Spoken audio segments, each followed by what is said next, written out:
DB. So we can write that down. Deutsche Bank has a price target of 218, but cuts deliveries to 427K. And this was on the 11th.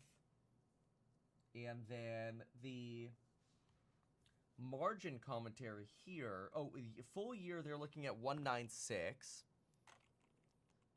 I'm going to write those down so we have sort of a longer log since so many of these updates are coming out. Expecting 1.96 million vehicles for the year. That compares to 1.81 million for 2023. So what is that? 1.96 divided by 1.81. It's about 8.2%. 8.2%. And then same time, we pressure margins or earnings. As the company already announced deep price cuts. We already know that. Slower ramp in the Model 3 in the U.S. Earlier factory shutdowns as well. It's a tough time. That's why I think there's, going to be a lack of catalyst, at least just for the next 30 days before earnings. More of these downward revisions. Okay, here we go. This I thought was interesting too when I was covering it yesterday, or looking at this yesterday. We also see considerable downside risk next year and take our 2025 volume expectations to 2.3 million versus 2.5 prior. We think that 2025 looks a lot like 2024, given next-gen vehicles are not coming until the second half or the end of 2025. And our margin estimates are down to 15.8, with a 25% EPS at $2.90 versus the consensus at that's 8.2% growth. There we go. Okay, versus 4.5% EPS projection now. So they see, do they give 2024 EPS? They see, oh yeah, here they do. 2024 EPS at 2.25.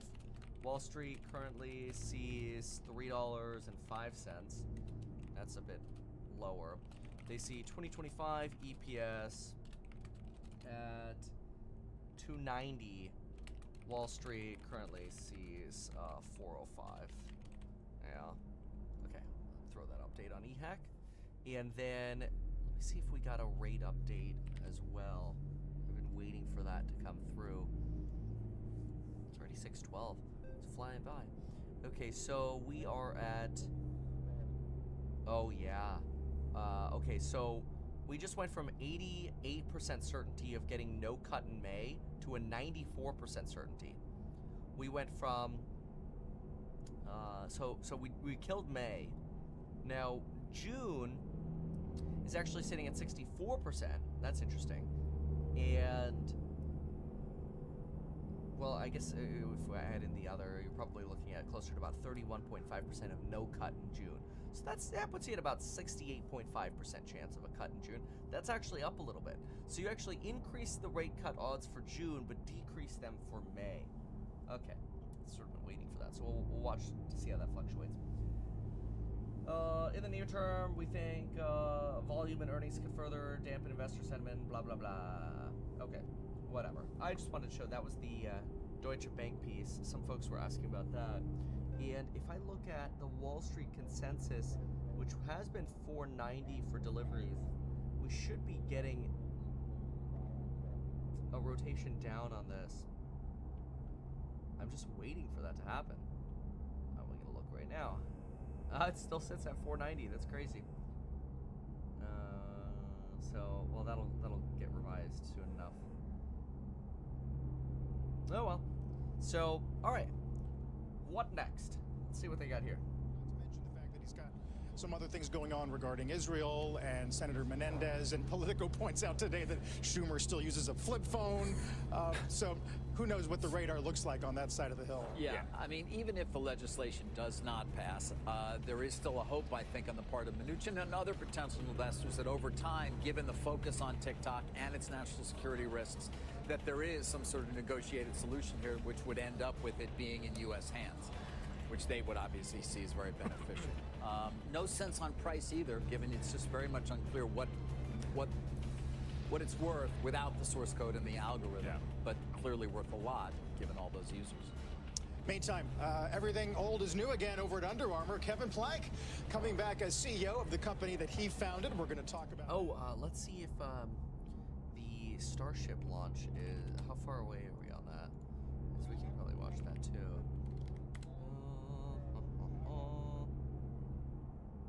Let's see.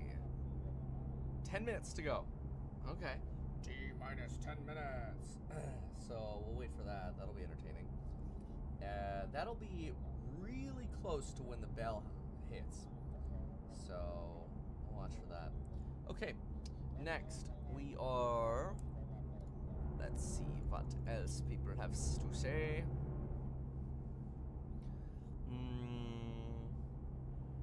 Here. What is this? Fed liquidity. Okay. That's fine. Let's see here. Fed liquidity is facilitating markets inflation fantasy. Fed's balance sheet continues to contract. Reserves keep rising.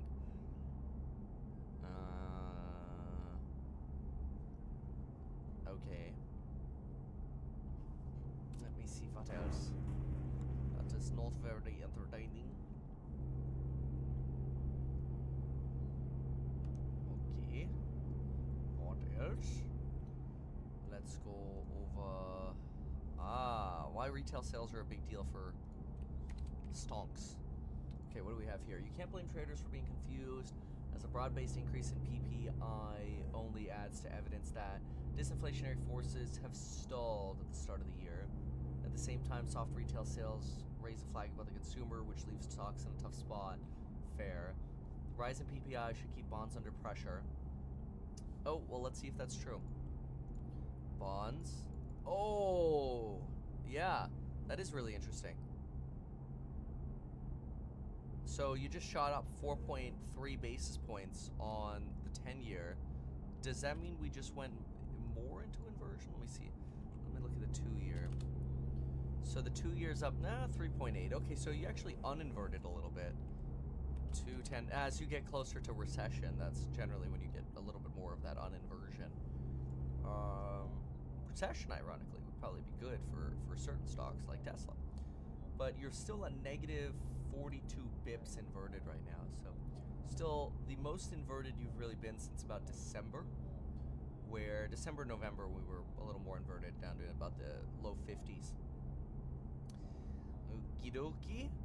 Oh, saw Hood is popping off. I think they had released some trading numbers, which this kind of makes sense. You're up 11.8% here, and if I look at Hood, I want to look at the news for them because they popped some trading data out. Pooped it out. Okay, Robinhood funded customers were 23.6 million in February versus 23.1 in February 2023. So you actually have growth again. Remember, Weeble's about to try to IPO through a SPAC, reverse IPO. And Deutsche Bank increased their price target. Okay. So, yeah, Robinhood's really interesting. I mean, big explosion here. And just, frankly, the last, month and a half went from $11 to 17. Let's listen in here for a moment. And Mike, so it's not that surprising if you followed Under Armour carefully over the last few years, as I have, a lot of investors have, that Kevin Plank is back as CEO. He's been very involved, even as he stepped out of the CEO role about 4 years ago when Patrick Frisk came over.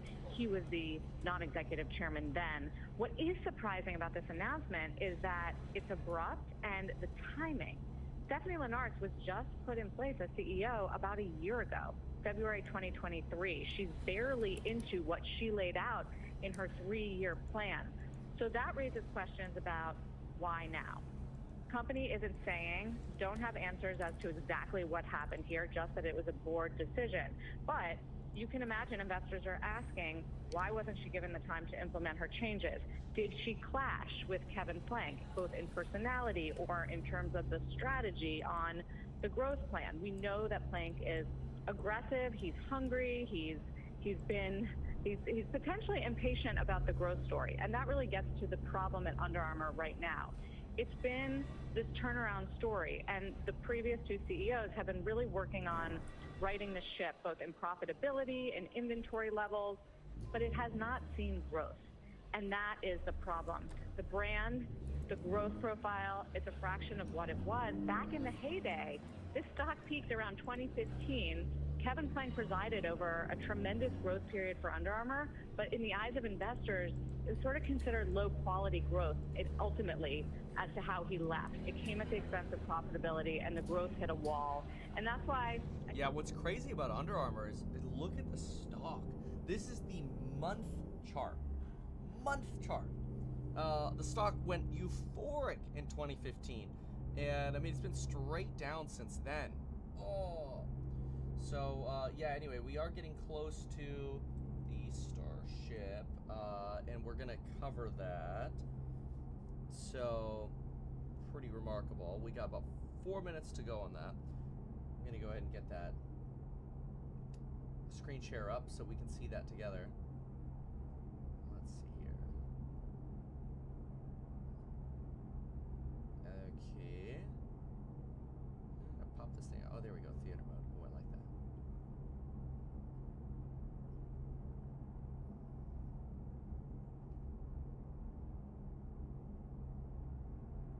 Mentioned a good point about the holds. We have an opportunity to today hold for a few minutes, and this is. So, I'm just gonna mute that for the time being, and that way, as this gets a little closer, we can unmute that. So we've got about 3 minutes to go on that. So we'll keep an eye on that. But in the meantime, let's take a peek at some other things that are going on as they sort of prep with this. Pre-market, we've got Bitcoin down at 72.5, but I mean, you can't really say it's down. It's been kicking frickin' butt. Palantir just turned red pre-market. Going from the reds, you've got Under Armour down 5.6. Let me see what's going on with Under Armour. Under Armour.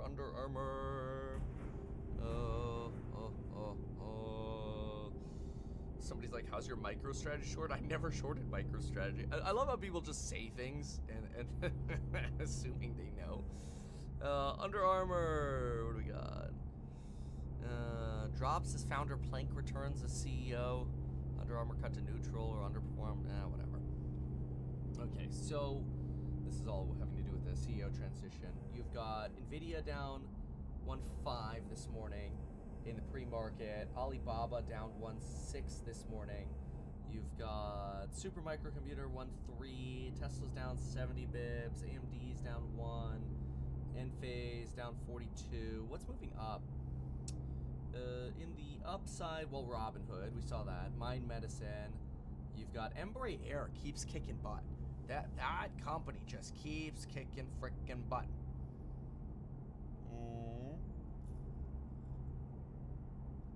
New York Community Bank at $3.80. Got JetBlue is actually up 86 basis points this morning. Williams Sonoma's up again a little bit. Apple's actually green by about 50 basis points. So we'll see what happens. We are now 2 minutes away from the good old launchy. And we did get, if you haven't seen yet, PPI and retail sales somewhat indicating a little bit of a stagflationary environment. Not great. It's the kind of robbing some of the Goldilocks a bit. So we don't like to rob the Goldilocks, but yeah, all right, about a minute away now from this launch, so we'll cover this obviously. I'm just looking for a little bit more on the market since we're going to be going right into the bell essentially. So no, not really anything else new there at the moment. One more check. We talked about Mnuchin. Gosh, that guy's just consolidating money. But PPI has broken traders' disinflationary dreams. Producing prices add to signs of persistent inflation. Yeah, that's not good. That's just not good. All right, let's go listen into this audio now. And let's go with this. We hold at 40 seconds before, but it sounds like the winds are cooperating today. And we'd be able to move right past that, not tracking any other technical issues that could hold us. Proceeding past our QD vent gate.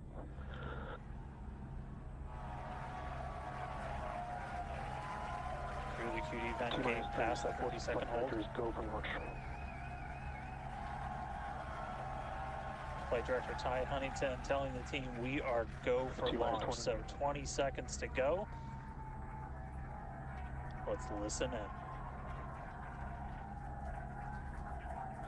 T-minus 10, 9, 8, 7, 6, 5, 4, 3, 2, 1.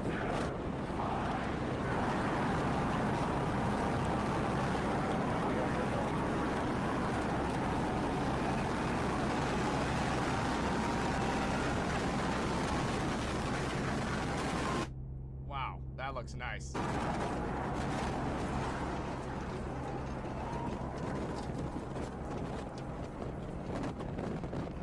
A beautiful skyline too for this.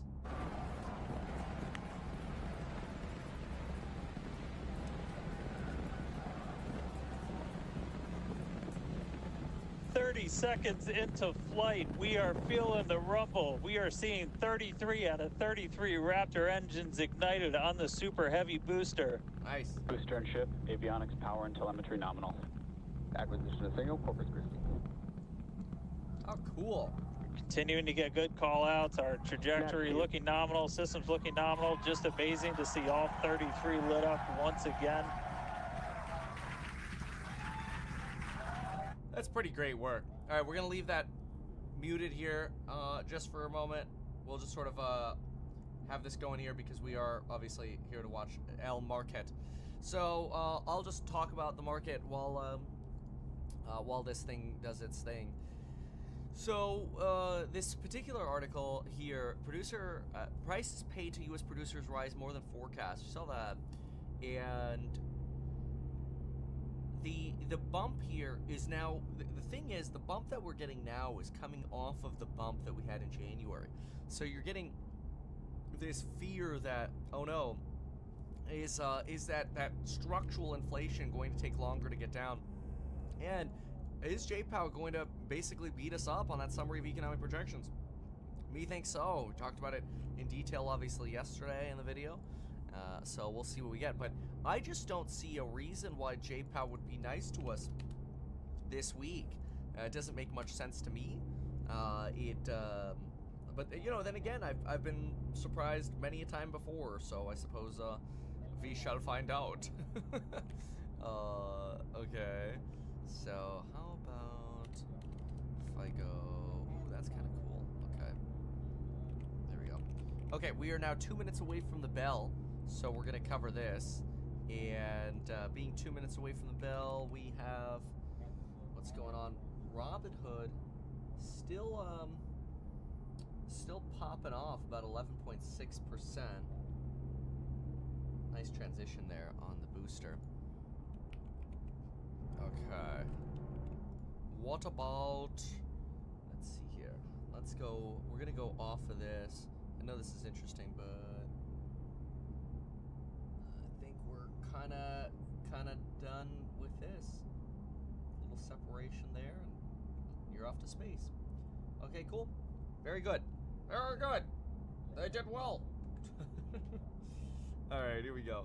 So pre-market 11.7 on Rob of the Hoods. Oh, Robin Hood.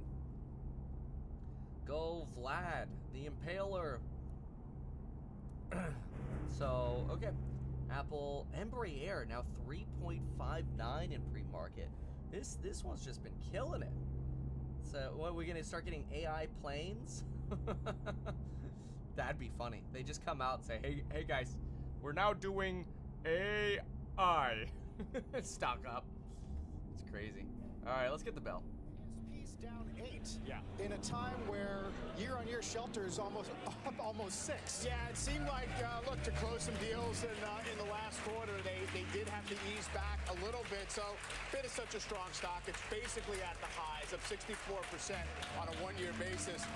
Still got the $5 billion buyback. It's a huge percentage of the market cap. But there is a little bit of margin hesitation, I think, because of that pricing in terms of the guidance. The market continues to wait and see if shelter relief is going to creep into the macro data. Let's get the opening bell here and the CNBC real-time exchange. And the big board celebrating a recent listing, the iREIT Market Vector Quality REIT Index ETF. And at the NASDAQ, it's JAMF providing security for Apple devices as we, once again, Mike, in this range of 5170-ish after a narrow spread in the last couple of days. Has been, and each day we're switching off between, narrow mega cap led and more broad. Today, some software in the lead like Oracle, ServiceNow, Microsoft, and this has been a little bit of the pattern of when, okay, yields are higher, maybe there's a little bit of concern building about just the perfection of the macro backdrop, and you go to stuff that doesn't seem too dependent on it. That has been, this pattern here. I mentioned all these elevated sentiment readings and things like that. It's just one of those atmospheric conditions that says, we're not really set up for an adverse surprise, and yet the market keeps absorbing these potential, downside blips without too much trouble at this point. I would say, we're kind of sideways on the average stock for the past week, but that's after a great run. Right. We'll keep our eye on financials today. This Goldman upgrade of Citi has gotten some attention, essentially looking at top-line growth, simplifying the business model, freeing up some cash on the non-core international business. Yesterday was B of A's Sutmeyer, who said technically some of the support levels here are pretty strong. Yeah. All right. Let's see what's actually going on in L Stickies here. Okay, so I see triple Qs are slightly positive. That means the market's got to be slightly going positive here. You've got Snowflake turning negative. Ooh, Robin the Hood got a red candle here. Fat red candle on Robin the Hood. Tesla just goes positive. That's a fat candle to the upside. Looks like you've got the Qs. They're up 15 basis points, but you're kind of trading. You're kind of sinking a little bit there. You've got Enphase dipping a bit. You've got Palantir dropping 1%. I don't know if that's coming on the back of those insider sales. Restoration Hardware, it's 6 basis points down. Nvidia, ooh, it's almost barcoding here at the open. That's interesting. Coinbase down a couple percent. You've got ARMS up about 1.5%. Microsoft down 80 bips. Meta up, Microsoft is up 80 bips. I said down, my bad. Meta's up. Broadcom's up, Costco up again. After they reported their earnings, they had a little ouchy-wouchy, but the last couple days, they've already started trending up again. Neo, 2.5, let's see here. Western Digital trending down, Costco continuing to trend up. You've got Mind Medicine up 6.2%. New York Community Bank, 3.7, Target, 8 bips. You've got Robinhood still with the red candlestick. I was surprised by that. It looks like you had a lot of sort of pre-market buying maybe on Robin of the Hood in the morning here. CEO transition still on Under Armour, some pain there. Palantir's trying to come back. Enphase still getting whacked. Tesla still got some nice thick greens there on 44 bips, and the Qs are stuck. But they've been kind of at 15 basis points for a minute here. Apple, 81, Embraer, 4% on Embraer. Jeez, Lord. Okay, Nvidia is still down a bit. Coinbase just tanked. What happened? Bitcoin's at 72.3. Coinbase, I don't know what's going on here at Coinbase, but Coinbase is tanking here in the pre-market. You've got Nvidia down 1.6. Meta just turned red. Neo red, 2.2. Mind Medicine up 5.5. Coinbase keeps going. Wasn't it? I think that was old news the evening before that. And then it was sort of traded yesterday, I thought. Let me see what news there is. Coinbase announces pricing of upsized offering. That was on the 13th. Coinbase upsized offer, 1.1 billion. Oh, they did increase their offer size a bit. But only by 100 mil. So an extra 100 mil cost them 5.5 on the stock. That seems a little weird. See, if I go out to the hour chart, this is about, they announced their offering here-ish. That's why you saw this red. Yeah, I think this is just an extension of basically the stock getting hammered a little bit. Apple here. I can't believe 4% here on Embraer. Seems a little bizarre. Oh, Nvidia is starting to recover, or trying to at least. And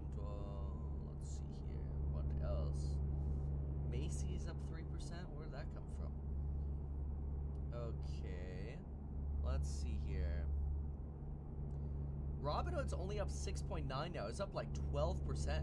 Just, what, 10 minutes ago? That's kind of remarkable. So, Costco, 65 basis points. Apple, 94 here.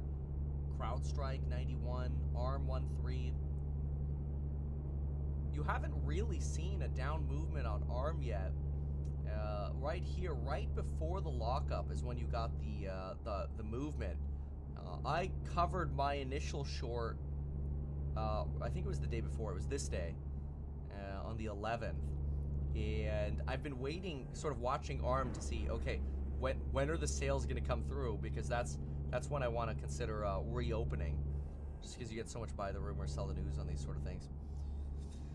Okay, what else? I like this move here. Qs are now rotating positive, and not only are the Qs rotating positive, but you have this Apple movement that might be trying to push the Qs up. I shipped that. Not super opposed to that.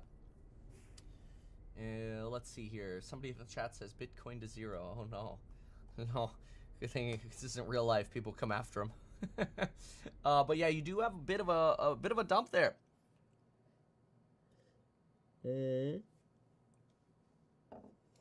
Okay, so what else? Then we have B of A's HeartNet sees characteristics of a bubble. Ooh. So let me see if I get that document directly. I think that'd be very interesting. So let's see here. If we go to BOFA. Oh, BOFA. Let's see here. BOFA. No, that must have been yesterday then. Is this? Yeah, it must have been yesterday. I will check yesterday. BOFA.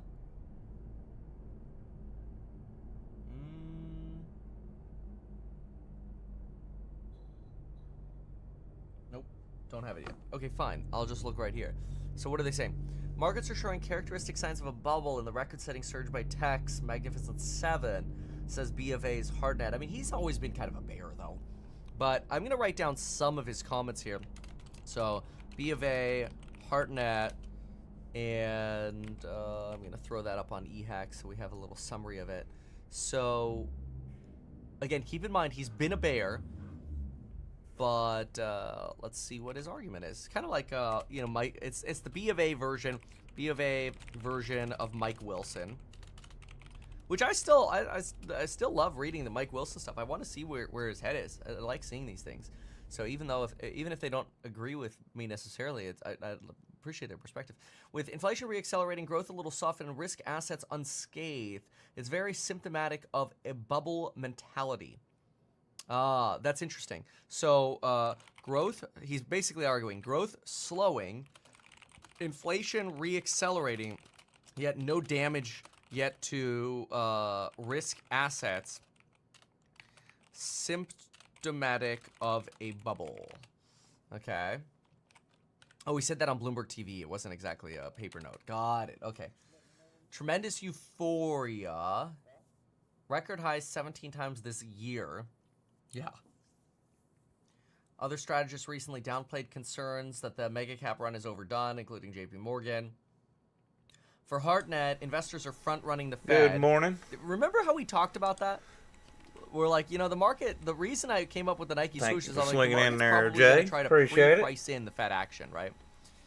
Markets are just working on running the Fed. Well.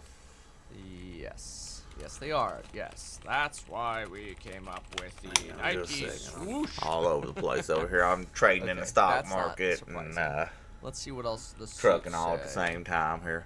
Trying to make my way over to Key West. I've done missed my turn a couple times though. Weak retail sale. Okay, we saw that. We talked retail sales. What about yields? Where do we sit with those now? Okay, Bitcoin's almost under 72. Yields are up 5.9. So, yields 5.9 BP up on 10-year. And then what's the 2-year up right now? The 2 years up. You ever also trading into the 5.9. stock market there, Jay? 10-year and 2-year. Both of those are up. I know a right lot now. of people don't. I don't. I'm not Mortgage rates will trading go up like again. Oh, big money. I just trade a couple stocks here and there every once in a while. Swing trade them, day trade them. Okay. Then we talked about. I'm the fine with making a field few dump $100s a year Palantir. with my savings account. Palantir. I'm gonna put that up on eHack as well. I think that's an interesting piece. Don't get me wrong. I'd love to be able, So, do a $100,000 trade. So But I ain't that Thiel- rich. Well, I ain't rich. Thiel dumps 174 million of Palantir. Oh, thank you for that follow as well, buddy. Heck yeah, thank you. I appreciate it. That's awesome. We just hit 60 followers. That is awesome. Heck yeah, shout out to Twitch. Thank y'all. Oh, that's a poverty number compared to 174. Still a lot of money, folks. So, okay. Okay, I so knew I shouldn't have okay, came to there's this town. Robinhood trying to pop back up. All right, that's fair. You've got BTC's getting support at 72. Okay, that I think is interesting. Bitcoin bounces at 72K, so that's good support. And then Coinbase increases offering to 1.1 billion from 1.0 billion, and that's led to some pain here in the stock. Nvidia's down 1% still. Apple still starting to rotate down. Embraer, I wonder if there was news on Embraer, because that kind of move on the little plane company that I like to invest in, it's a little odd. But I support it. We have. Oh, it might be Boeing pain. Now, a volume spike. And American Airlines orders. Yeah. I guess, yeah. Well, that was earlier this month, though. American Airlines ordering a bunch of Embraers. They usually use these Embraer planes for, like, regional flights. Pretty good for those. You know, those, like, hour-long flights you gotta take. They're a little closer. Let's see what the historic volatility and implied we're back on the right volatility is here. path now. Okay, implied volatility of 5 point... Okay, well, That's why you don't let the wife drive, yo. Hold on. What are their earnings? Earnings... You was distracting me Rare. while I was in the middle of talking. Listen, babe, I have to blame somebody, okay? Got to blame the wife. I cannot find it. I definitely can't blame myself for something I do wrong. See, one source says here it's not until April. And somebody else indicates here in the chat it's tomorrow. But I don't know. I don't know why it's so hard to... I'll figure that out and I'll deal with it later. Well, it should be on their website. Let me go. Embraer Investor Relations. Usually they'll do... If you go to press releases, they'll tell you that they'll sort of press release the date that they're doing. So if I go to, let's see, Embraer news.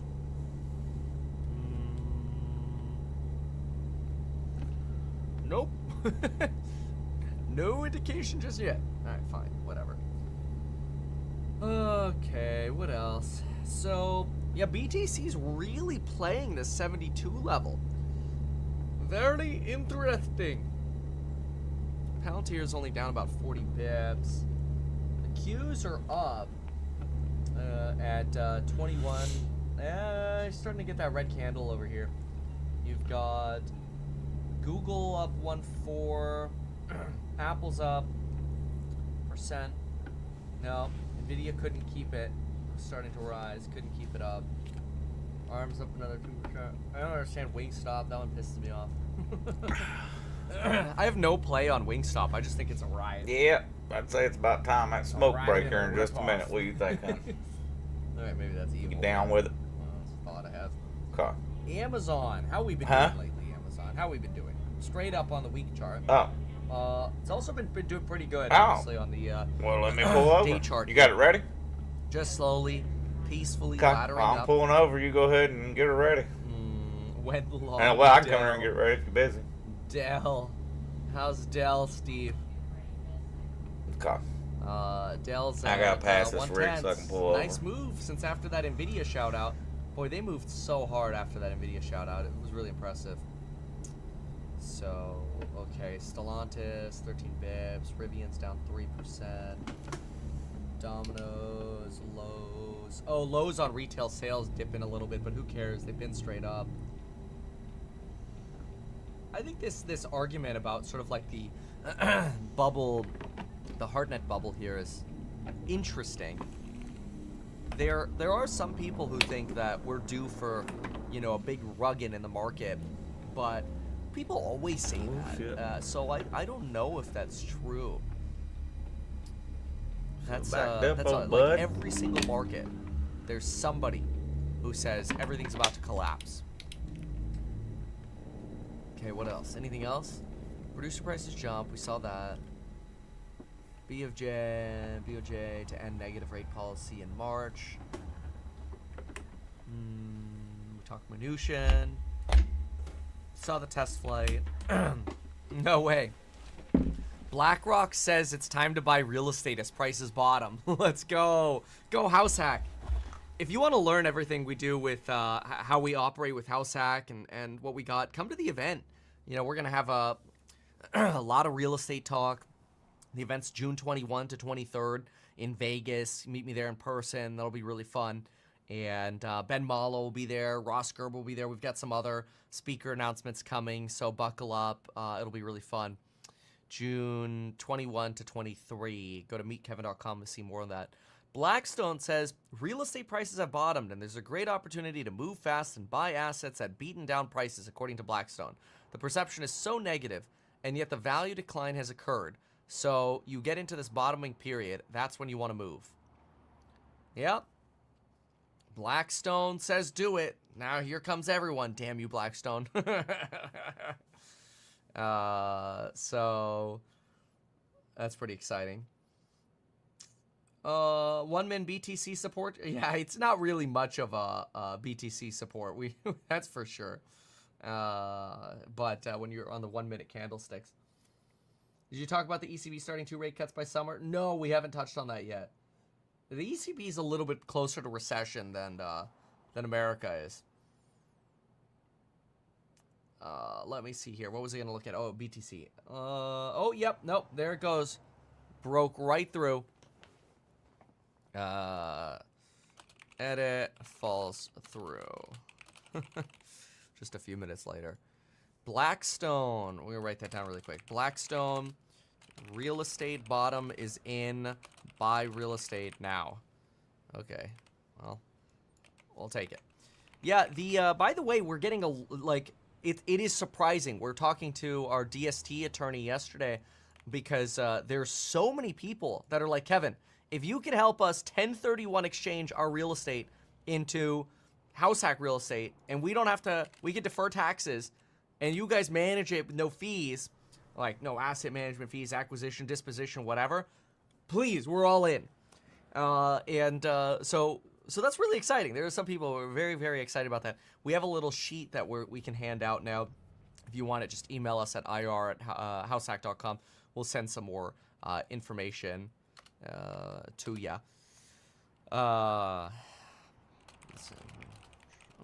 Since October. Okay. And warrants are due, if you haven't heard that yet, for House Hack. And then, of course, we do have the accredited investor round that ends at the end of June, just after the event in June. You can 1031 your 1 mil. You can, if you have real estate you want to sell, you could 1031 into House Hack real estate. And imagine, like, our goal is basically to make it so that you could 1031 into stock. Now that it would be real estate, like stock of real estate, but it would give you that liquidity. So imagine this: you turn your rental real estate, like this is think about the flow. You own multifamily real estate or single family real estate, income producing real estate, commercial real estate, whatever. You sell it, you don't touch the money, you 1031 the gains into, you give it to an exchange accommodator, right? The exchange accommodator holds your money, you identify a replacement within 45 days, and then which could be what we're doing if you want, and then you could 1031 into it within 180 days, that's closing. Then when the money's in there, it sits there for about 2 years in the DST, obviously earning a yield and property appreciation or whatever. And then you could basically, and we do this, you 1031, essentially, again, it's a different section of the tax code, but it's basically like doing another exchange into a stock of real estate, like a investment trust or whatever. And so you basically go from owning real estate to owning something you could swipe up on sell, and you've deferred taxes all the way up to that point. Now, obviously, if you sell the shares at the end of the day, at some point you'll pay taxes. But if you hold those shares forever, you go from managing and owning real estate and potential capital gains liability to potentially moving that to something somebody else is managing for no fee, and having liquidity whenever you want it, which is kind of cool. So a lot of people are like, please tell me more. I think it's like the next frontier of finance, because really what you're just doing is you're moving from active management of real estate to passive without paying taxes, which is mind-blowing that that's even possible. But I know a lot of people who are retiring are like, please get me out of real estate. It's a lot. I love it. But then again, I'm also not retiring. I'm 32. So, anyway. So, what else we got here? So, then you've got BTC. Somebody's asking about liquidity here. If you 1031 into a DST, you can't flip out of that for 2 years. That's true. And you can't really, that's because the IRS doesn't want you to flip real estate. But once you get out of that, you actually get substantially more liquidity once you exchange out, because, then you could swipe up and sell whenever you want, which is kind of cool. It's a really incredible innovation. But the same thing is true if you 1031 into more real estate. You're not supposed to do it more than every 2 years because you potentially violate the IRS rules. So you have to be really careful with the IRS, and you have to follow really specific guidelines. Otherwise, you get screwed on 1031s. People who know 1031 understand that.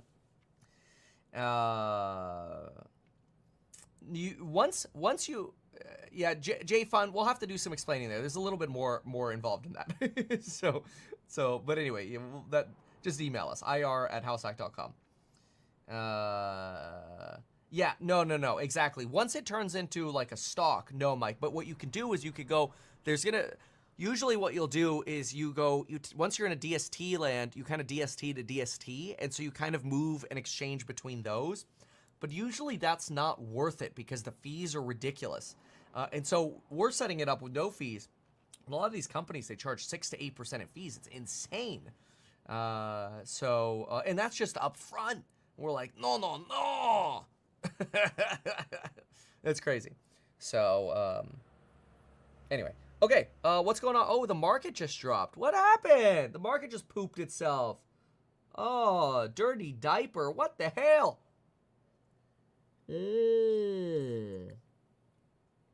Shucks. So everything looks like it just kind of went red. You've got the Qs that just went red, 45 basis points. We were positive 15. Tesla's down 2. It's in no man's land on resistance. Enphase just broke the 119. If you close under the 119, it's a little problematic. Your next stop is 113, which is where we're now. You're at, this is terrible for Tesla. This will be the full candlestick right here today, under 175. That's terrible from a TA basis. Like, the short term just is a little poopy doopy. Apple's up 1%. Embraer's still rocketing. Nvidia's down 3%. Yikes. Coinbase down 6. ARM is actually up.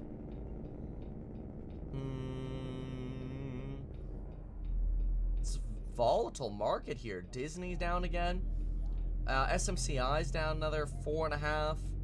Walmart down 10 basis points. What's green? Like, oh yeah, Fisker declaring talking with bankruptcy attorneys. They haven't technically declared bankruptcy yet. It's down 50% on the day. RIP. Yeah, Bitcoin falling a little more here. And so, the only thing really up is Apple, Google, Embraer, Robinhood, Macy's, actually. How does Macy's go up on those retail sales numbers? Let me look at that, because I don't recall It's right here.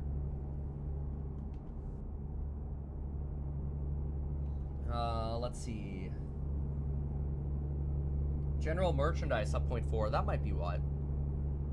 And miscellaneous store retailers went up. Because e-commerce down and retailers in person up. That's actually very interesting. Yeah. Are the Qs trying to bottom? You're getting a little stuck there at about 41, 43 to decline. Let's see what they're saying here. That's why we think the trend has a lot more legs. Yeah, well, and so the total addressable market, how much has it increased as a result, for example, of the demand from sovereigns? We've been talking about that. Jensen has been in a number of countries that seem to have ambitions to have their own. Yeah, no, Brian, there's a misunderstanding there of what you're saying. that doesn't make sense at all. It's not a 1031 into house hack. It's a 1031 into real estate. That's very different. Anywhere between, $20,000 to $30,000. So you need tens of billions of dollars. So if you take the total number of countries in the world and say even a small fraction of them wants to have their infrastructure, that's multiple billion per country. So, we think the market for sovereign AI infrastructure could be tens of billions of dollars. Steve here says evidence continues to mount that proves the consensus view on inflation returning to 2% is wrong. Well, with the last few months of data, you appear to be right. You might end up being wrong, or you might end up being right. We don't know. I guess we'll find out. But it is very interesting. It's very, very interesting. So, let's see.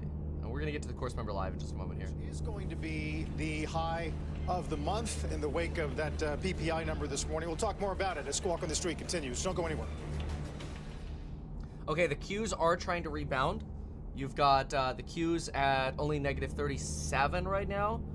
NVIDIA back up a little bit, back to 2.7.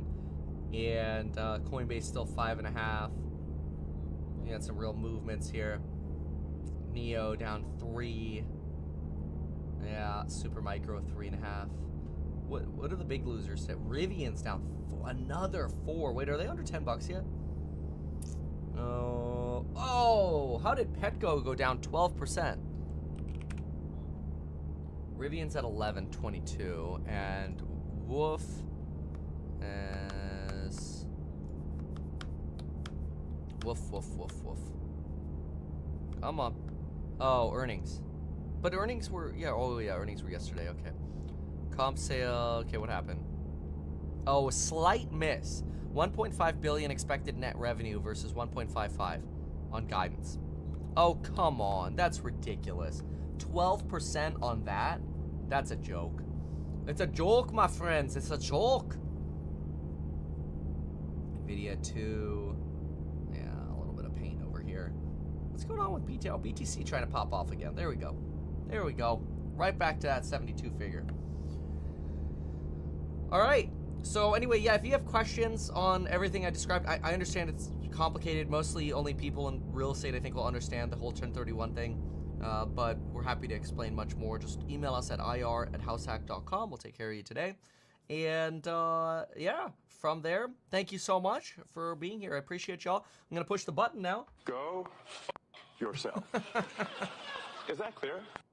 All right, we'll look at some of the stakes while I press this outro, all right? Here we go. I love y'all. Even though I'm a licensed financial advisor, really... Apple's down over 13% from its all-time high that it set just 3 months ago. Question is now the time to buy? It's definitely a time to take a look at it because this is a very popular stock that has a lot of potential. We're going to go over the numbers, we're going to go over the valuation, and we're also going to go over some of the qualitative metrics of this company. So first off, let's go over some high-level aspects of Apple. $2.71 trillion market cap. It just got surpassed by Microsoft. Microsoft's on the upswing in stock price. Apple's on a downswing.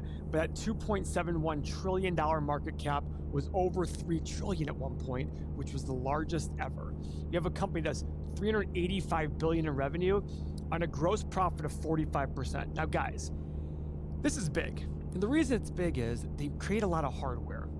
If you look at a company like Microsoft, which is all software, 68% gross margin. That means for every extra dollar they sell, Microsoft puts 68 cents to the bottom line before taxes, interest, etc.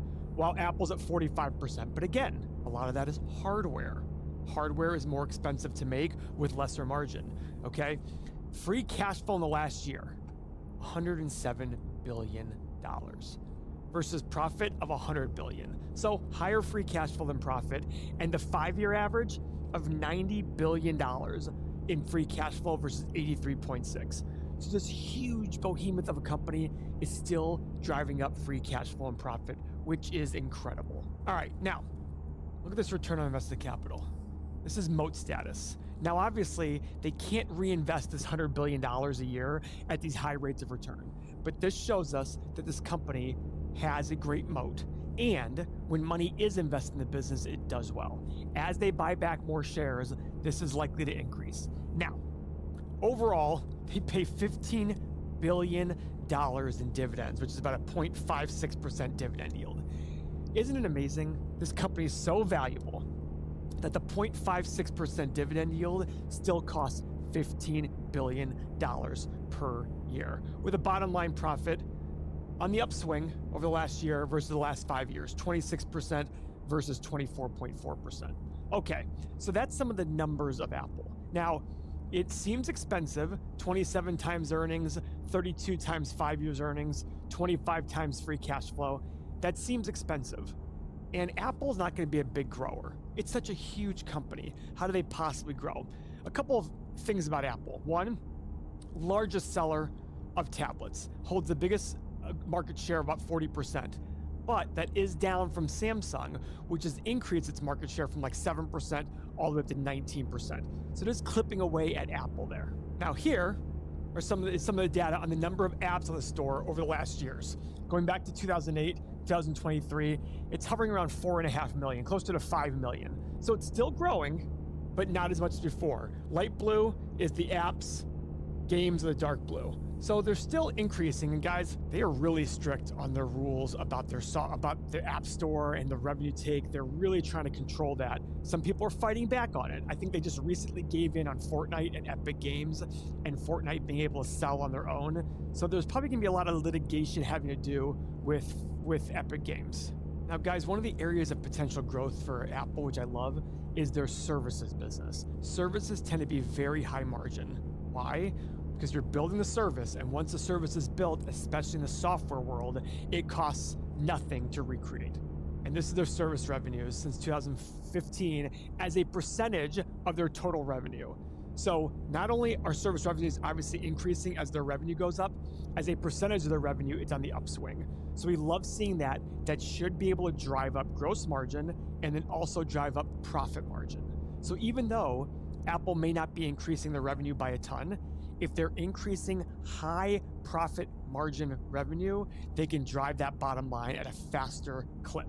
Now here is their actual services revenue in billions of dollars. We're at about 2.5 billion back in 2012, and now we're at about 22.5 billion. So an increase of about 9x.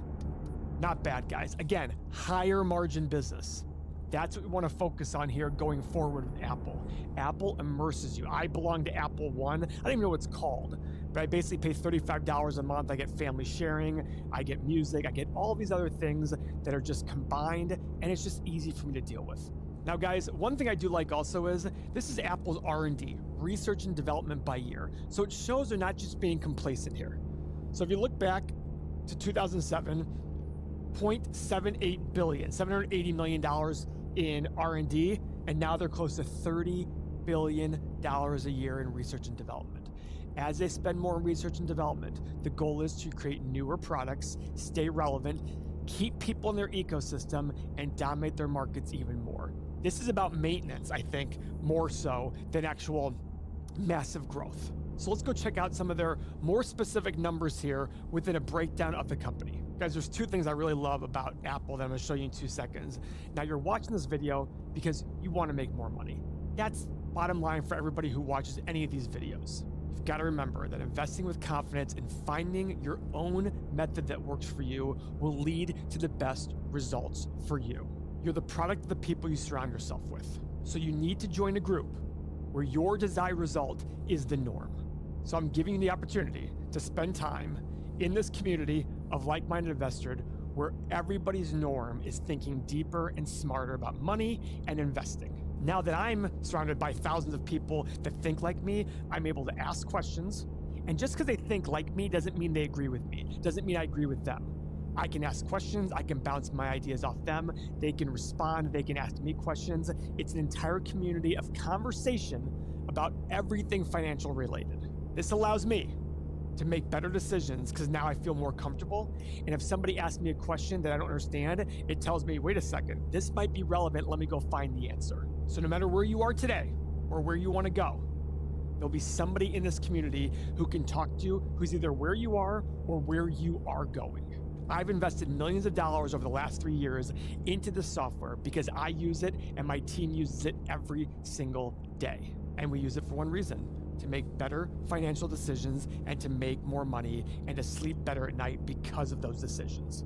You're one great connection away from changing your life. And if you don't invest in yourself today, you're just delaying success down the road. So we're running a great opportunity right now, $7 for 7 days at everythingmoney.com, or click the link below. It's even easier. Check it out to change the way you're looking at things. So back to our 8 pillars here. Here are 2 things I love about Apple. Like I told you before, this high return on invested capital. But remember, you don't just invest because of invested capital. If that was the case, we'd just sort every company by return on invested capital and buy them all. That's not the way it works. You still have to pay a reasonable price. But I also love this: low debt. Guys, 100 years ago, in order to be a dominant company, you had to have factories. You had to have a lot of, and how do you build factories? You borrow money. There was a lot more in debt involved. Nowadays, great companies are gonna be the ones that get a higher return on capital and don't need a lot of debt for it. If a company doesn't have a lot of debt, it's gonna stick around for a longer time period. And that's what's important here for Apple. So a lot of great things, but again, the X's are on valuation, but it could be okay. We don't know exactly if it's too much price to pay. So what are the analysts saying about Apple right now? So guys, this is actually pretty impressive. An increasing increase on EPS according to analysts, from $6.73 a year per share this year to $10.04 in 4 or 5 years. That's, again, analysts, so you have to take that with a grain of salt, but look at their revenue growth. Not as much. Oh, wow, big jump, actually, a couple years down the road. This has changed since the last time I looked. Mid to high single digits. Remember to take what analysts say with a grain of salt, because they still have their own bias where they want to keep their job, they want to make other companies happy to get more and more business for their major firms, but at least it's a framework of which to look at, okay? So, leads us to our major question: what's the right price to pay for Apple? So this is why we go to our stock analyzer tool. Let me pull up, last time I looked at Apple. I pulled up Apple January 16th of 2024. Let's look at the assumptions I made back then and see if I still agree with them. Now, revenue growth over the next 10 years. I'm doing a 10-year analysis. I can do 1 to 20. I did 3, 6, and 9. Now, 6 I think is okay because of inflationary pressures, as well as the world gets wealthier and wealthier, I think Apple's footprint is going to expand. So I'm okay with 6% revenue growth. Okay, 9% will be difficult, but that's why I have it on my high side. But it's possible and not out of the realm of possibility. Profit margin. This one I might be too conservative on. I did 21, 23, and 26.5. The reason I'm wondering if it's too conservative is, like I told you before, services are increasing as a percentage of its revenue at a higher margin. So I could see this being bigger. So I might actually change this to 21, 24, and 27%. Now in free cash flow margin, you can see here that every metric versus profit margin is higher on the free cash flow. So how much higher? A couple percentage points. So I think here I should do 23.5, 25.5, and 27. Yeah, 24 is appropriate. 26.5 and 29. So these are jumps, and I do get that, and that's why it's important that if you have our software, you need to make sure you put your own numbers in here. Now, for the PE and price of free cash flow 10 years from now. Guys, this is the art of investing. What's the right premium to pay for Apple? If the market average is 15 for PE and price of free cash flow, do you think they deserve higher? Well, there's an argument to be made. High return on invested capital, not as high a growth rate. How do they weigh themselves out? I don't know. I put in 19, 22, and 26. I went a lot higher on the high-end PE. It is what it is. Now, for desired return, guys, again, these numbers involve zero margin of safety. I'm putting the market return of 9% here because margin of safety is up to the individual investor, right? So I hit the analyze button. Low price 91 to 105, high price of 235 to 250, middle price of 145 to 160. Remember, does not include any margin of safety. Guys, if you want to see the other 30 companies that I want to own for the long run, watch our next video.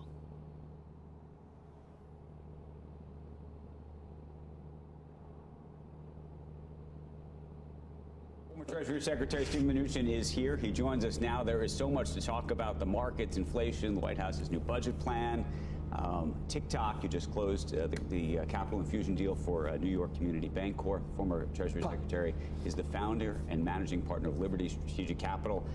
I think we should start with TikTok because I think we're all trying to understand what's happening here, whether it should be banned, divested, or otherwise, and if it is divested, who may be a potential buyer. Well, you know, when I was Treasury Secretary, I chaired CFIUS, and CFIUS approved, and I had President Trump sign an order that TikTok had to be sold. And I continue to believe that. So I think the legislation should pass, and I think it should be sold. I understand the technology. It's a great business, and I'm going to put together a group to buy TikTok. You're trying to buy TikTok? I am, because this should be owned by U.S. businesses. There's no way that the Chinese would ever let a U.S. company own something like this in China. You said, have you already put a group together? Yeah, well, I'm working on it. You're exploring a group. I've spoken to a bunch of people, but who would be part of your group? I can't tell that to you now, but it would be a combination of investors, so there would be no one investor that controlled this. And the issue is all about the technology. This needs to be controlled by U.S. Let me ask you a very practical question. If you talk to folks inside the world of TikTok themselves, they would suggest that it is almost impossible within a 6-month time period to truly divest it to another group that, frankly, isn't a Meta or a Google, if you will, because the data for the users is in the U.S., but the algorithm and so much of the other operations are outside of the U.S. What do you know about, now that you've studied this business several years ago, and I imagine you continue to, how you would actually operationally do it? Well, let me first say, I don't think this should be controlled by any of the big U.S. tech companies. I think there could be antitrust issues on that, and this should be something that's independent, so we have a real competitor, and users love it, so it shouldn't be shut down. The technology, I won't go into all the details, but the app needs to be rebuilt in the U.S. It needs to be U.S. technology. I think there's a lot that could be done in 6 months, but I would work closely with the U.S. and with China. But do you think that the bill would need to get rewritten by the Senate, effectively, to give you more than 6 months? Is it a timing issue that you think? I think a lot can be done in 6 months. It may take a little bit longer, but I think the bigger issue is this shouldn't be controlled by the Chinese. It is an issue for this to be on everybody's phone. Why? Explain why. What are the reasons? You know, there's certain things I can talk about that are obvious, and there's certain things that I can't talk about that I had access to. But let's just say, when you have this app on everybody's phone, it has the ability to collect an awful lot of data. Can I ask a question about that, though? And this is the thing that I think nobody knows, and you may be one of the few people who does.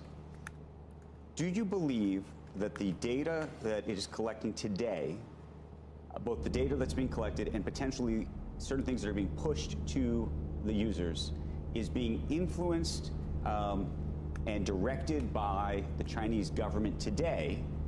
Or do you look at this as a prospective national security threat, meaning it has not been put into practice in any meaningful way right now, but the worry is that one day it could? Which is it? Well, I'm not going to comment on what's today, but I will comment. There's no question that on a forward basis, they have both the ability to influence the data and they have the ability to collect data, which is probably the bigger concern.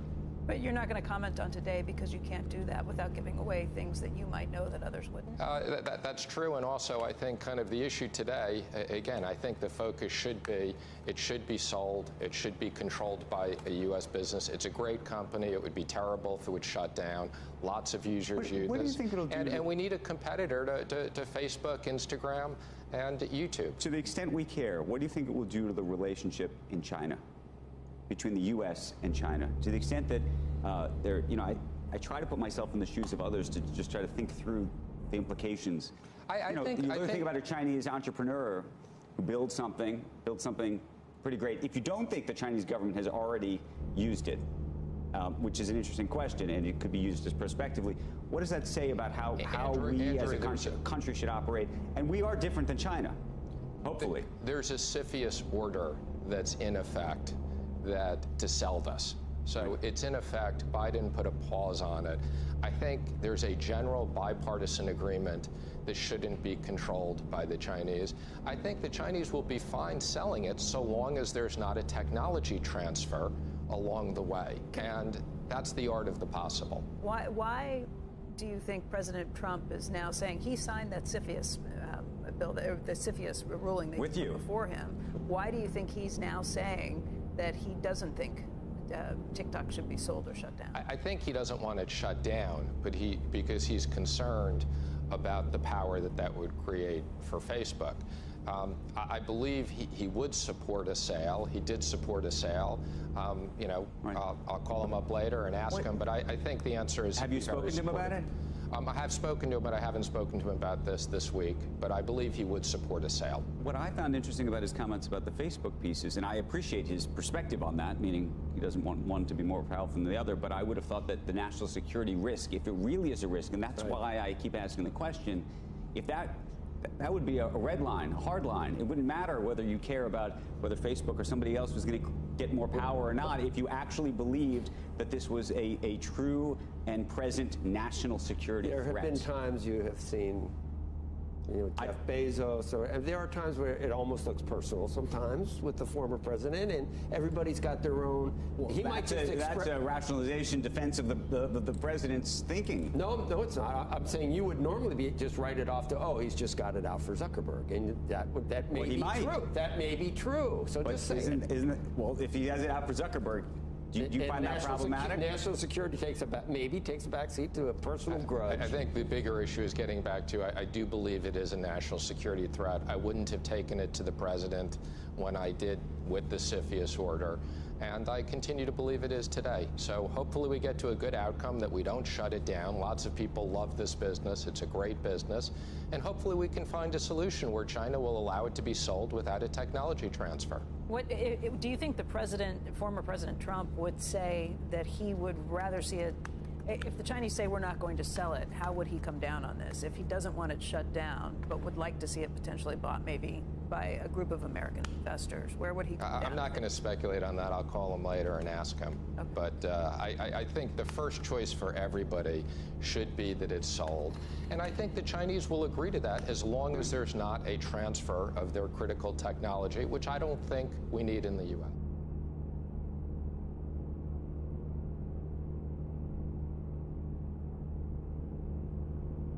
President Donald Trump is expected to be in court today for a hearing. The Chicago region is soaking wet outside. Dollar General working here, though. Come on, let's go, baby. Let's go.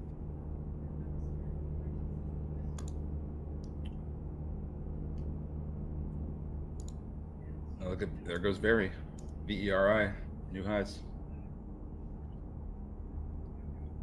Got that volume. I don't even think I put in levels for this yet. But maybe we go up to the high from yesterday, which was $3.06, probably $3.07 in somebody else's broker.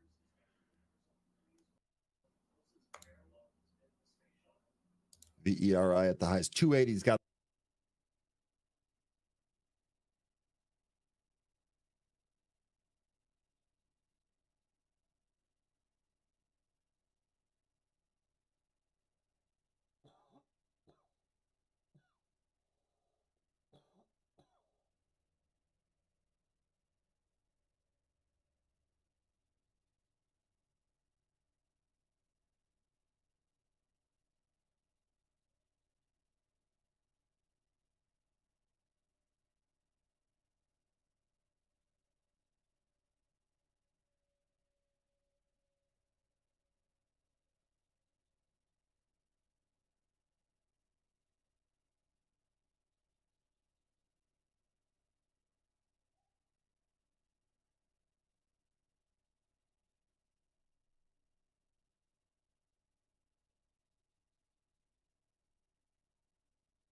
Rick, take it away. Absolutely. Let's start out with PPI, then we'll go to retail sales. February PPI headline number expected to be up 0.3%.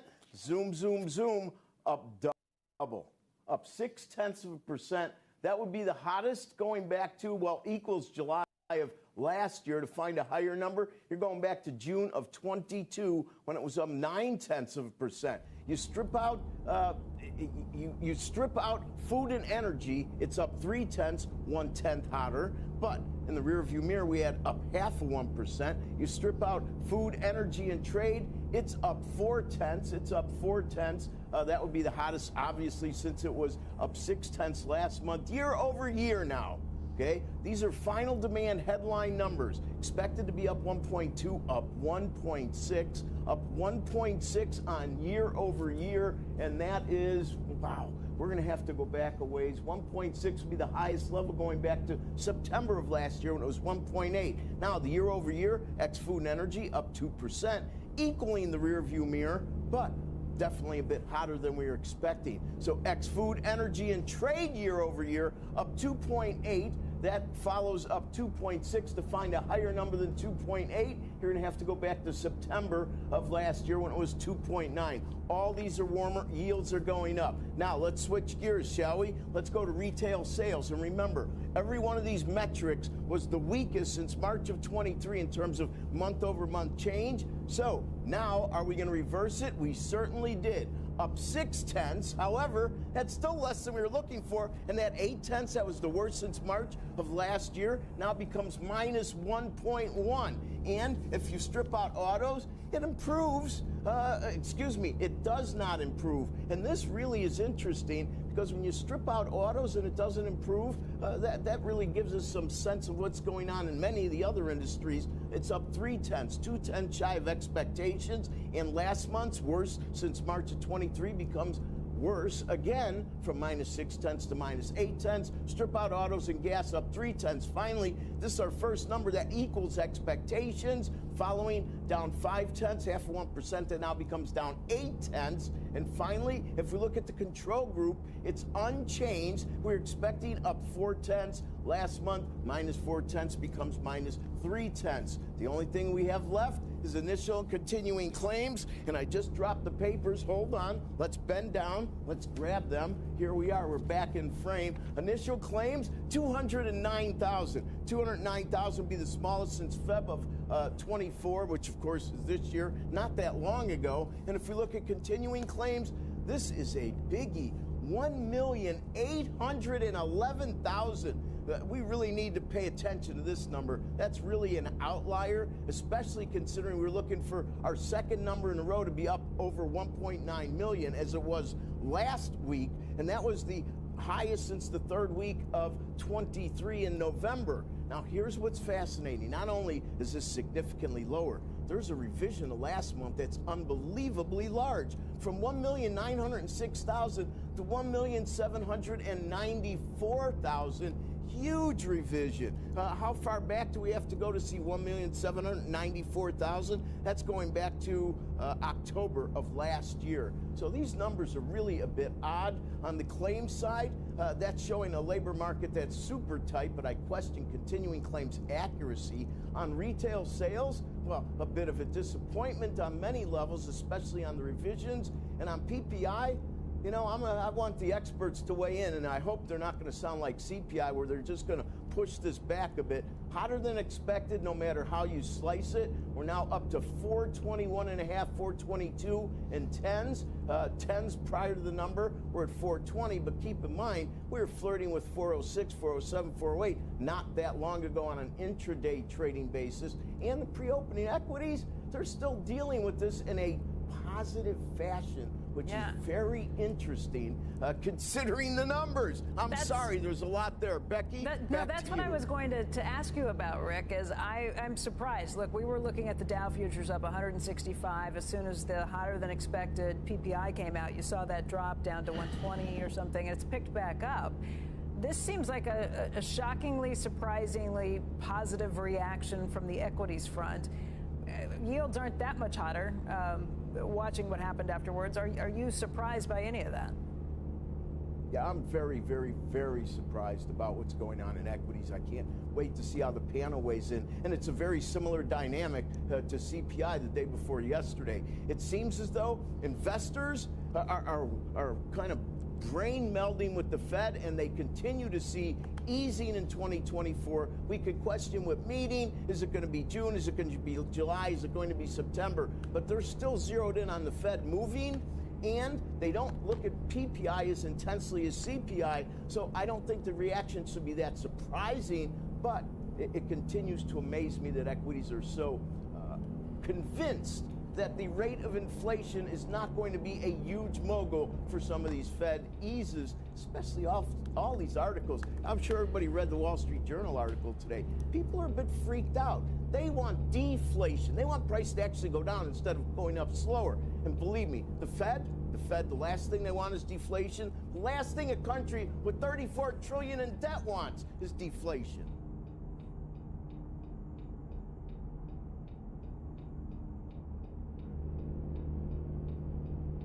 We are sort of wondering whether, if there is a breakdown in quality or momentum, both, the chips could be the most vulnerable. And maybe you're seeing some signs of that this week. Week-to-date losses in the semis. Marvell's down 9%, AMD's down 5.5%, and this is outside NVIDIA, obviously. Micron's down 4%, Broadcom's down 3.5%. Broadcom, quality momentum, that's been on the list.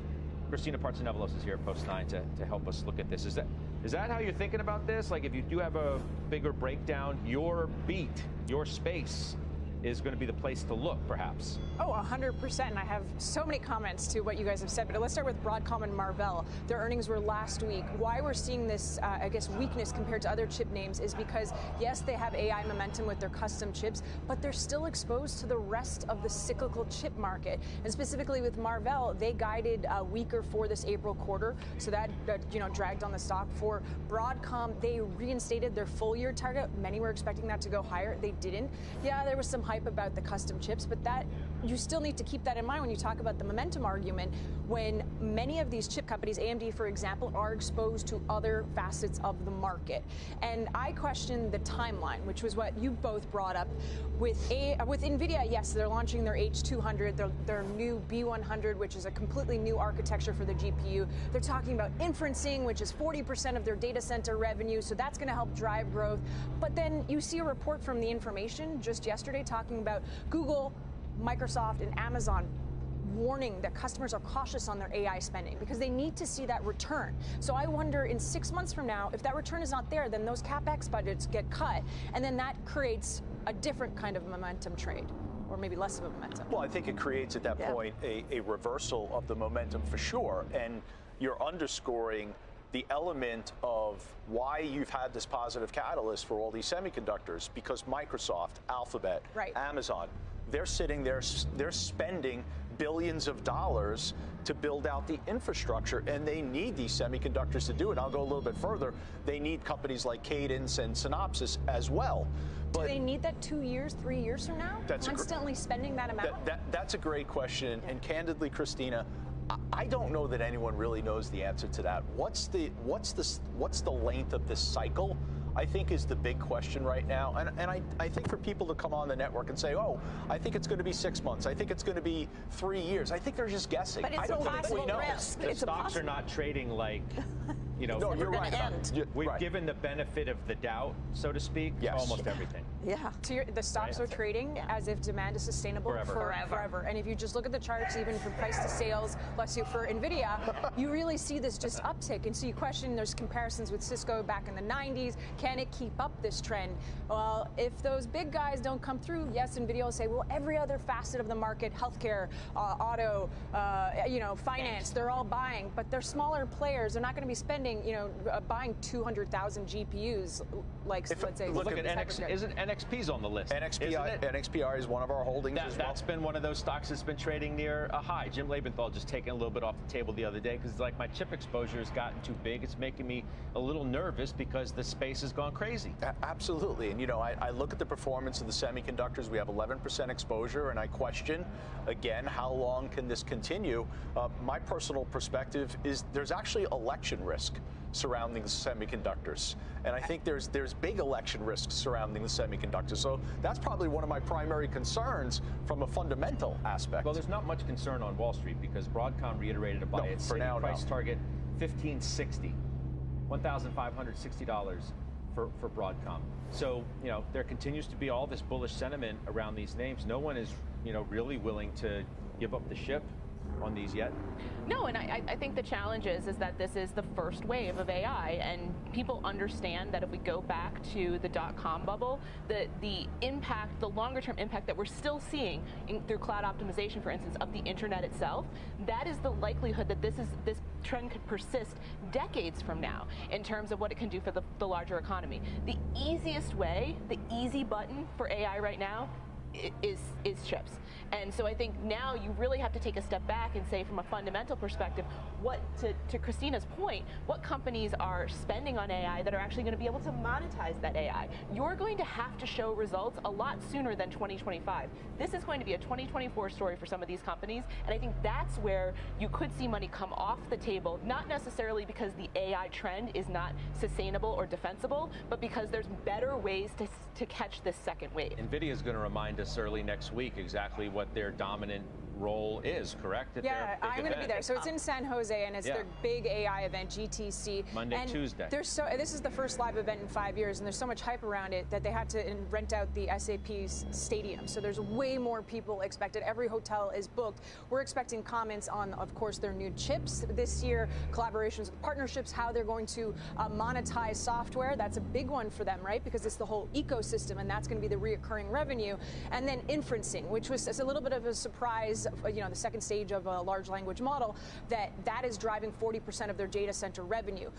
But inferencing is at a lower price point, and then you think of their new AI chips, the B100, that's expected to be 30% higher than their H100. So, margins may be improved, but demand may drop. There may be demand shifting towards the custom chips from Amazon, Microsoft, et cetera. So there's a lot of factors at play, but normally, according to UBS, the stock tends to go anywhere between 5 to 6% higher post these events on Monday. This is on a 6-year average. Yes. So there's alternatives to NVIDIA as an investment manager, but is there true competition when you think about it? It's NVIDIA and then everyone else. In the training process, no. I would say at the moment, no. But then in the inferencing stage, I do believe that there could be a lot more. And this is where maybe the technical side is not, the nerds in the chip world will say otherwise. But you have such specific tasks, and you can save a lot of money when you don't go for that giant expensive chip. So maybe I think that's where they'll lose a lot of the market share going forward. Right, but for now, first mover advantage. Right? We'll look forward to seeing you out there Monday, Tuesday. Christina Partsinevelos, thanks for being here.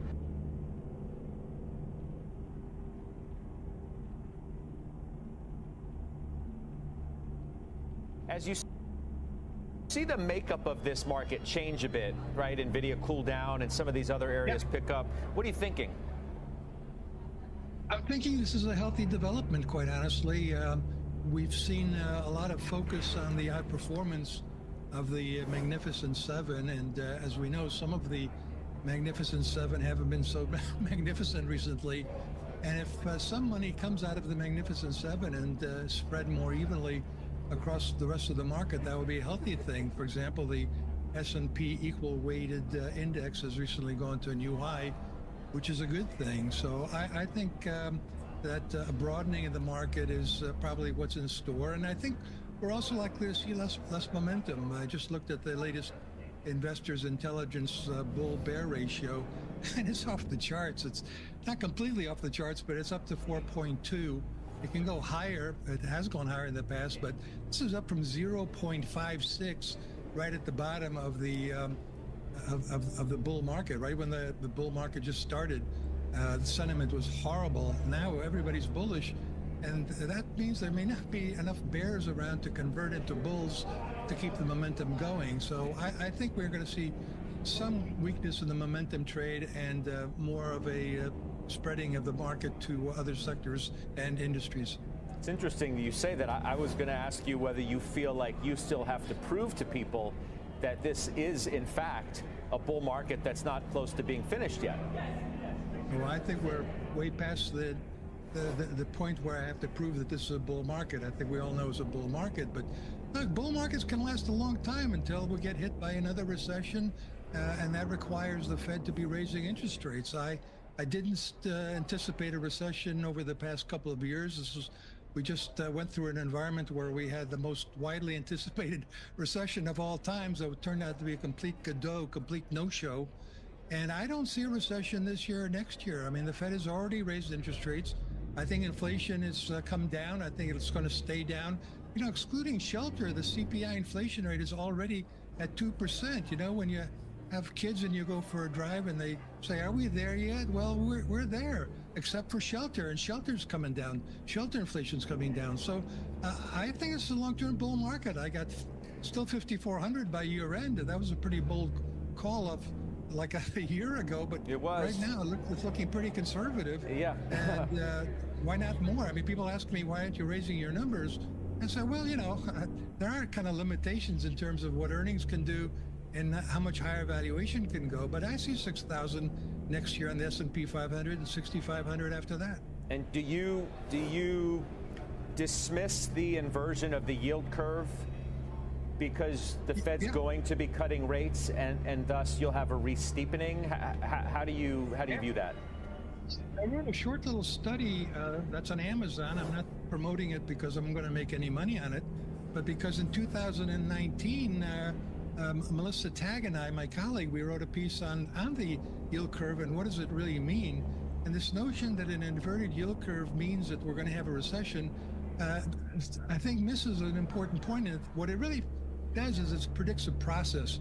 It predicts a process that if the Fed continues to raise interest rates, something will break in the system, and that will lead to a credit crunch. And it's credit crunches that cause recessions. Well, the yield curve got it absolutely right again.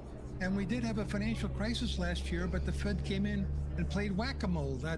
That liquidity crisis, they whacked it right down with the liquidity facility, and we didn't get a credit crunch, so we didn't get a recession. So as long as we don't get a credit crunch and not a recession, I think the bull market continues. I mean, you've never had a recession without an inverted yield curve, but an inverted yield curve alone doesn't mean you're always going to have a recession. I think that's the fair way to say it, but it's been inverted for so long that, you know, people are still at the stage of, well, I got to keep my eye on that because the yield curve has always meant something, and the bond market has been right many times, as you obviously know. Yeah, well, I've been fighting the inverted yield curve story. I've been fighting the leading indicator story. I think the leading indicators really are an indicator of what's going on in the goods economy, much more so than in the services. And the inverted yield curve, again, I think it got it right in terms of calling a financial crisis.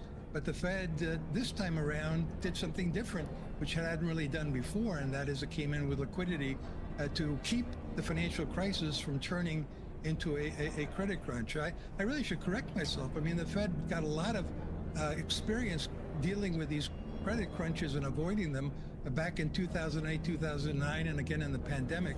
So they're pretty good now at playing whack-a-mole with liquidity crises.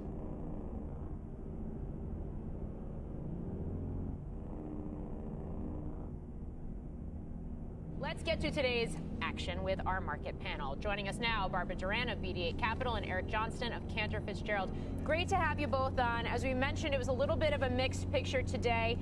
Big tech taking it on the chin. Barbara, I'll start with you because even though that was the case, the Dow did eke out an ever so slight gain here, and the equal weight version of the S&P actually outperformed as well. Looks like Russell 2000 also higher. How does that speak to the action that we're seeing in equities under the surface? Yeah, Morgan, everybody's trying to figure that out. I think what it means simply, earnings are now just about done. I think 99% of S&P 500 companies have reported. We're now in kind of a news vacuum because people wanted to see are earnings really going to pick up this year. Obviously, the market is discounting the expectation that the Fed is done raising rates and will at some point cut rates. So now you're seeing all these false starts, and maybe not false starts, into rotation into industrials and materials, sort of the classic cyclical names, and financials, and they have outperformed, as has the equal weighted S&P this last month. And given the mega cap tech, how much they've run, and other names like Lilly, I think it's normal to have a rest here. Does that mean the leadership's going to change? I still think it's going to be the mega cap tech and names like that that will continue to lead. They will rest here. There could be, more pullbacks, but I think you saw the action on Friday and Monday when tech sold off, but then it was a big rebound yesterday. Nvidia, case in point, down 10% in 2 days, up 7% yesterday.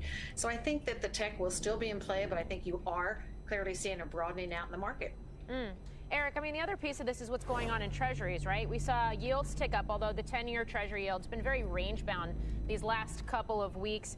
The curve steepening as well. We've continued to see an inundation of supply hit the market. 30-year auction results were pretty well received here. But in general, how much is the equity market poised to, again, perhaps more meaningfully or not, take its cue from the bond market?